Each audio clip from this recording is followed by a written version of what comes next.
ఒక్క ఛాన్స్ అని అడిగి ప్రజలను జగన్ మోసం చేశారని మండిపడ్డ అనకాపల్లి బీజేపీ అభ్యర్థి సీఎం రమేష్. వై నాట్ 175 ఏమైంది? 175లో 5 తీసేశారని ఎద్దేవా చేశారు. ఏపీ ప్రజలకు ఏ విధంగా మంచి జరగాలన్నదే తమ లక్ష్యమన్నారు. విధ్వంసానికి గురైన ఆంధ్రప్రదేశ్ను ఎలా బాగు చేయాలన్నదే తన ఆలోచన అన్నారు. అప్పుడే కొందరు పారిపోవాలని చూస్తున్నారు. వారికి లుకౌట్ నోటీసులు ఇవ్వాలంటున్నారు సీఎం రమేష్. అయ్యా వై నాట్ 175 అన్నావు కదా, నీకు చాయిస్. ఈ అక్షరం తీసుకుంటావా, ఆ అక్షరం తీసేస్తావా? ఇప్పుడు ఏ అక్షరం తీసేశారు? 5 తీసేశారా లేదా?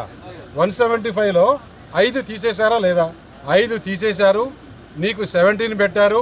17% డిఫరెన్స్ ఓట్ షేర్. ముఖ్యమంత్రి అయినప్పటి నుంచి డిస్ట్రాక్షన్, రివర్స్ టెండరింగ్, కక్ష సాధింపు, ఇవన్నీ ప్రజలు గమనించారా? ఒక క్యాపిటల్ బ్రహ్మాండంగా రావాలంటే ఇది ఆంధ్రప్రదేశ్ ప్రజల ఆస్తి. ఎవరు జగన్మోహన్ రెడ్డి ఆస్తి?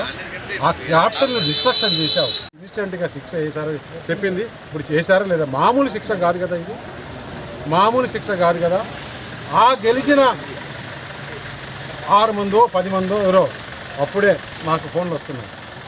నేను ఒకటే లేదు, క్వశ్చనే లేదు.